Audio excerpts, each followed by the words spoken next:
Inilah salah satu contoh produk hukum yang tidak melewati proses dialog publik yang lengkap. Sehingga dialognya sesudah jadi undang-undang. Dan ketika dialognya sudah undang-undang, siapapun yang kritis dianggap oposisi, siapapun yang pro dianggap pro pemerintah. Kenapa? Karena tidak ada proses pembahasan yang komprehensif yang memberikan ruang kepada publik. Ini negara hukum, bukan negara kekuasaan. Dalam negara hukum, berikan ruang kepada publik untuk membahas sebuah peraturan sebelum dia ditetapkan. Tapi ini nada-nadanya seperti negara kekuasaan, di mana penguasa menentukan hukum. Dan kemudian dari situ kita berdebat pro kon.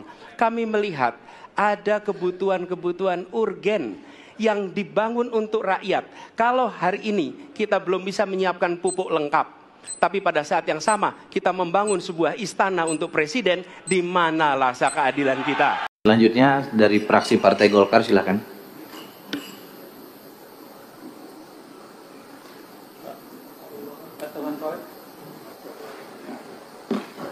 Terima kasih pimpinan.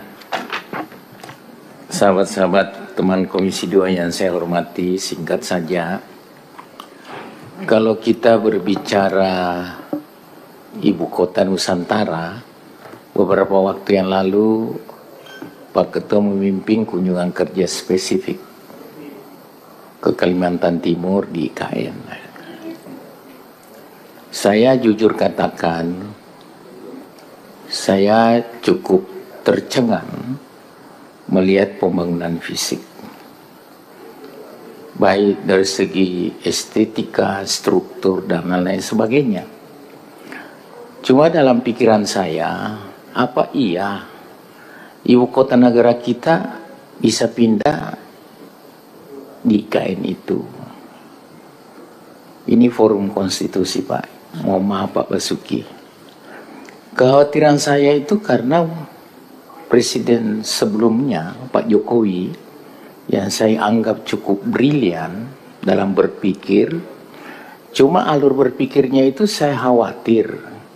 Itu sebatas keinginan, Pak. Bukan kebutuhan.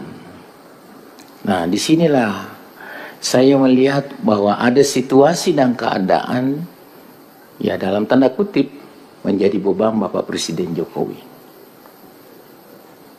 Dan juga sekaligus sangat menjadi beban bagi Pak Prabowo.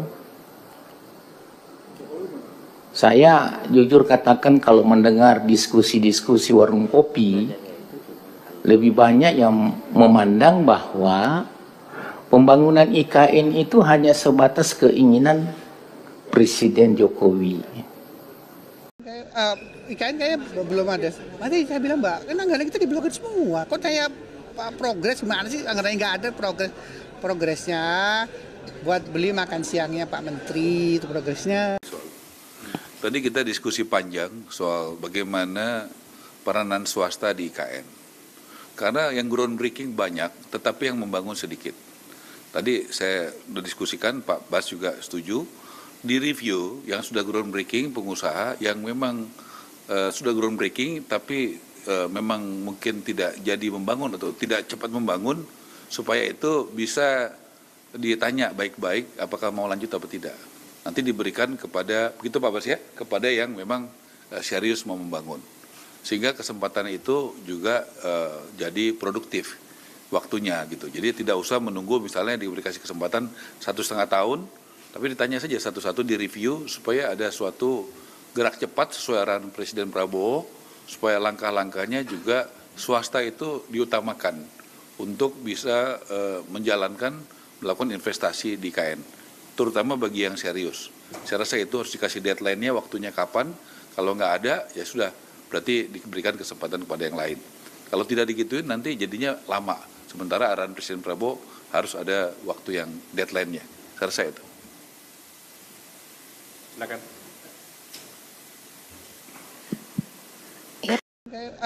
IKN kayaknya belum ada. Nanti saya bilang, Mbak, kan anggaran kita diblokir semua. Kok saya progres gimana sih? Anggarannya nggak ada progresnya. Buat beli makan siangnya Pak Menteri, itu progresnya. Lain persoalan. Makanya kalau ditanya sekarang, Iya. dan itu buktinya apa di Jakarta? Iya. Di Jakarta, saya lagi pakai rekam jejak nih, rekam jejaknya itu bukan asal ganti orang, bukan asal berhentikan program, tidak. Dan yang namanya di pemerintahan itu selalu ada 2 C, change and continuity. Oke. Tidak bisa hanya 1 C, Iya. hanya change saja atau hanya Continuity. continuity saja. Ini adalah sebuah garis panjang menuju keadilan sosial. Kan cita-citanya itu. Jadi ketika setiap etape selalu muncul hal-hal yang harus diteruskan, ada hal yang harus dikoreksi, Ya. lalu ada hal yang harus dihentikan, dan ada hal baru yang dibawa. Selalu 4 itu.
Pak Anies, bagaimana Bapak melihat kerja keras luar biasa di Jakarta? Apa lagi ya? Oke, jika Pak Anies jadi presiden, apakah Pak Anies menggunakan relawan dan buzzer untuk menghadang sekaligus menyerang pengkritik Bapak? Saya baca-baca dulu ya, gitu. Kemudian, Assalamualaikum Pak Anies, jika udah jadi presiden nanti sayangi kami umat Islam ya. Bung RH nggak fokus, memang saya nggak fokus soalnya. Saya mau fokus. Jadi saya memang kalau kita mau fokus kita bisa berdua saja nanti ngobrol-ngobrol gitu ya. Karena saya ingin memberikan kesempatan sih kepada. Itu saya jawab aja yang tadi itu, ya, yang soal apa buzzer, soal itu relawan. Ya. Oke, saya menjawabnya lagi-lagi dengan menggunakan rekam jejak aja. I see. Oke, rekam jejak. Kan Ya. jawab besok itu belum tentu. Ya. Yang sudah saja. Jadi apakah selama saya bertugas menggunakan buzzer, apakah menggunakan pasukan berbayar untuk bertempur di sosial media? Enggak. Boleh dicek. Jakarta ini kelihatannya kotanya besar, tapi sesungguhnya kecil. Siapa saja mengetahui yang dikerjakan orang lain, tahulah di sini. Apalagi era media sosial seperti ini ya. Dan semuanya bercerita. Kami menghormati pembaca di media sosial dengan menyampaikan informasi yang akurat, informasi yang baik, lengkap. Itu sebetulnya ya, Ref, itu cara menghormati audiens, Ref. Kalau kita menyampaikan sesuatu dengan lengkap, dengan baik, itu kita menghormati pendengar kita kok. Kita menghormati audiens. Tapi kalau kita menyampaikan kabar yang tadi apa mesin pencetak apa fakta-fakta yang tidak benar, itu merendahkan audiens kita. Nah, bentuk penghargaan itulah yang kita ingin jaga. Jadi bagi mereka-mereka yang aktif kemudian menulis, itu banyak sumber-sumbernya. Dan kita sampaikan apa adanya. Buat saya sampaikan berkali-kali ini, Ref.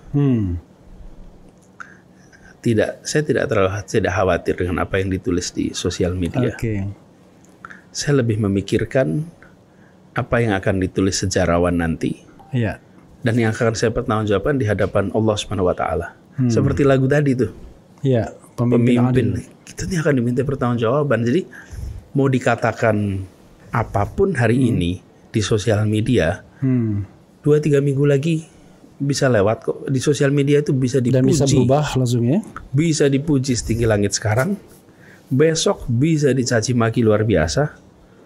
Tapi yang tidak bisa dipungkiri adalah para sejarawan itu besok akan menilai kita dengan data yang lengkap. Mereka akan menulis dengan informasi yang lengkap.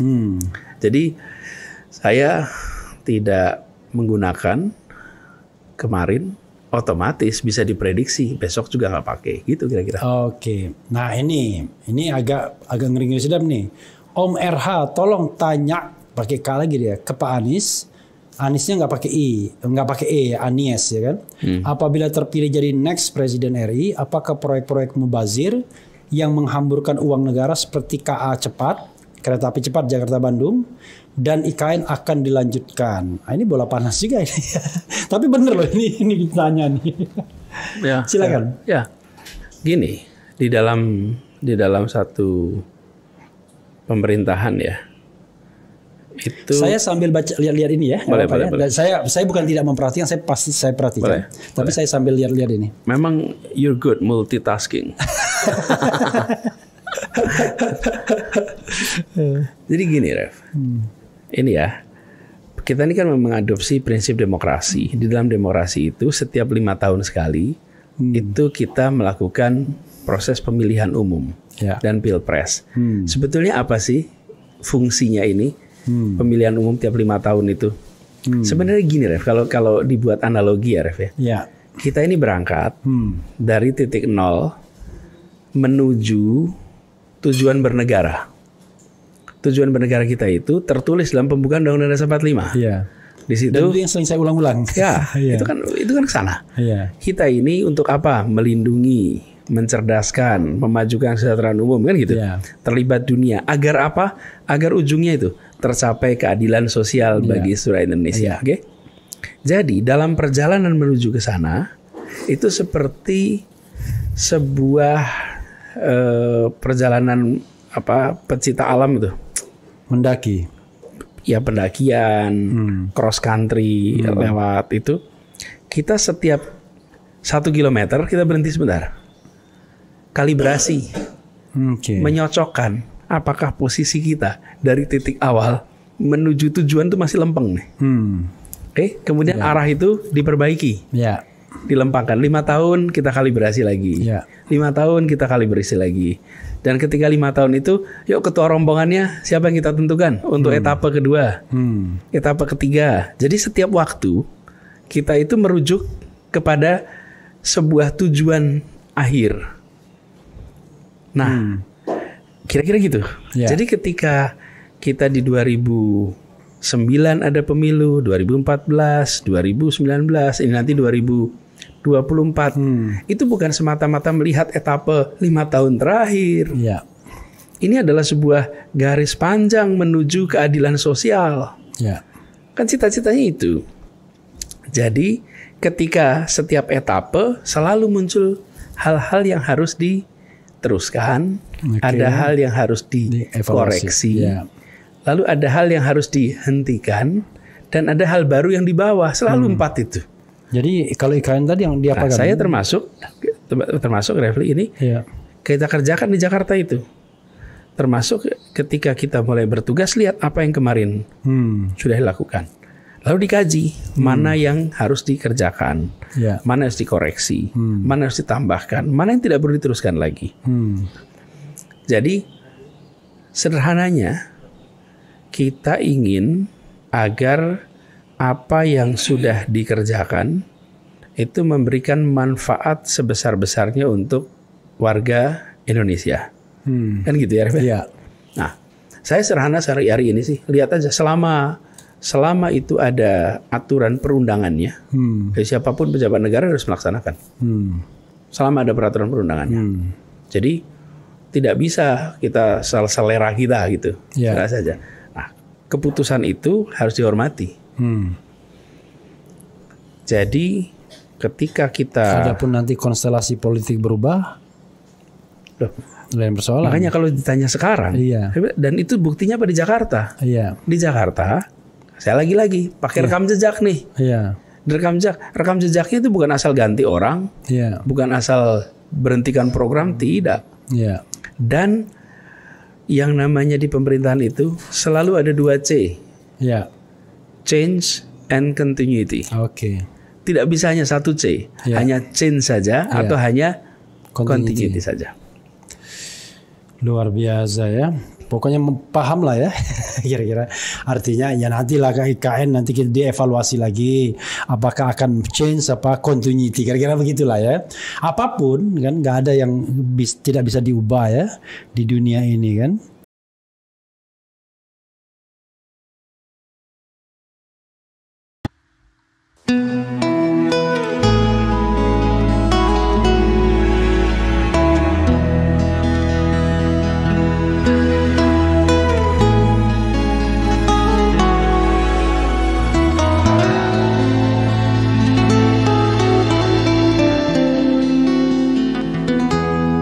Ketika matahari hanya di atas kepala panas melelehkan, ketika keadilan akan ditegakkan di hari akhir zaman. Padang yang luas tak ada naungan, tapi engkau pemimpin adil.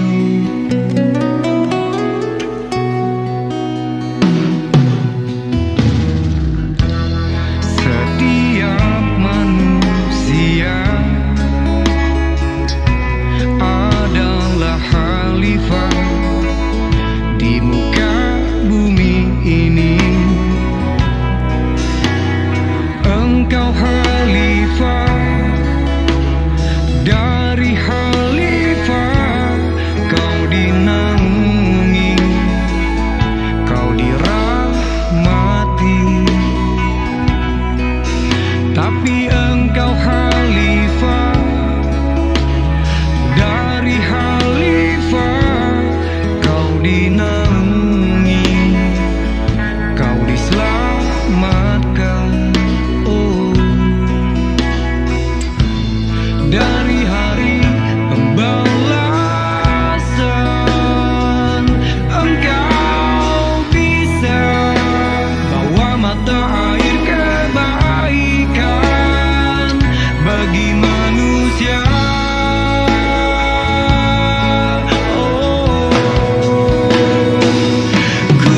Kuasamu juga bisa menenggelamkan umat manusia.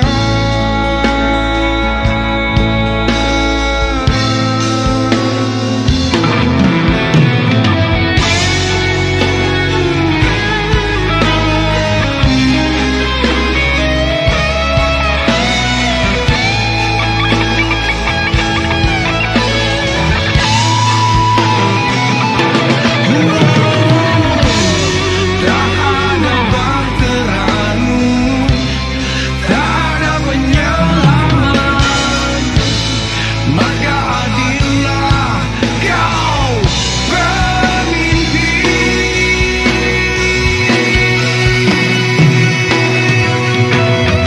Engkau khalifah dari khalifah, kau dinaungi, kau dirahmati, tapi engkau khalifah dari khalifah, kau dinaungi, kau diselamatkan.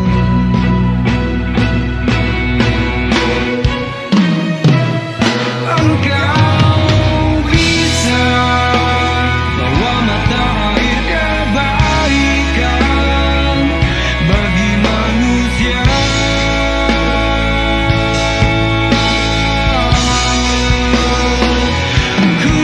Kuasamu juga bisa menenggelamkan